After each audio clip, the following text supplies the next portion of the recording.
Breaking news చూస్తున్నాం. ఎన్నికలు వస్తే అబద్ధాలు చెప్పడం మన దేశంలోనే జరుగుతుందని, మన దేశంలో కూడా రాజకీయ పరిణతి రావాలని సీఎం కేసీఆర్ అన్నారు.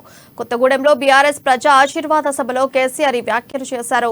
ప్రజల చేతిలోని వజ్రాయుధమే ఓటు అని, అన్ని ఆలోచించిన తర్వాత ఓటు వేయాలని కేసీఆర్ ప్రజలకు సూచించారు. ఎన్నికలు రాగానే ఆగం కావద్దని అన్నారు. సీతారామచంద్రస్వామి కొలువుదీరిన ఈ పావన భూమికి నేను శిరస్సు వంచి నమస్కారం చేస్తూ ఉన్నాను.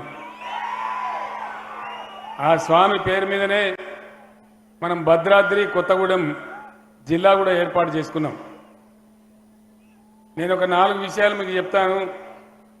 ఇక్కడ ఉన్నోళ్ళు ఎవరు అరవద్దు, మీటింగ్ తర్వాత అర్థం. మన దేశం భారతదేశంలో స్వతంత్రం వచ్చి మనకు 75 ఏళ్ళు గడిచిపోతా ఉంది. ప్రజాస్వామ్య ప్రక్రియలో రావాల్సినంత పరిణతి మన దేశంలో రాలేదు.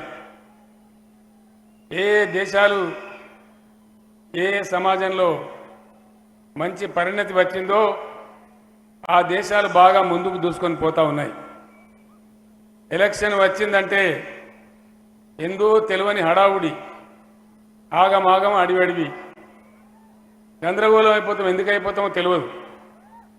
ఎలక్షన్ వచ్చిందంటే బూతులు తిట్టుకోవడాలు, అబద్ధాలు చెప్పడం, సిగ్గు లజ్జ లేకుండా మాట్లాడడం, పూర్తి స్థాయిలో ఎటు పడితే అటు అభాండాలు వేయటం, మోసపూరిత వాగ్దానాలు చేయడం, ఇవి మన దేశంలో జరిగేటువంటి తంతు. మన దేశంలో కూడా రాజకీయ పరిణతి రావాలి, ప్రజాస్వామ్యంలో కూడా పరిణతి రావాలి. దయచేసి మీరు నేను చెప్పే మాట మీ బస్తీకి పోయిన తర్వాత, మీ ఊరికి పోయిన తర్వాత 10 మందితో ఈ మాట చర్చించాలని చెప్పి నేను కోరుతా ఉన్నాను. ఎందుకంటే ఇక్కడ 2 విషయాలు చాలా ముఖ్యం. ఏ ఎన్నికలైనా కూడా ఈ దేశంలో ప్రజాస్వామ్య ప్రక్రియ ఉంది కాబట్టి ప్రజలు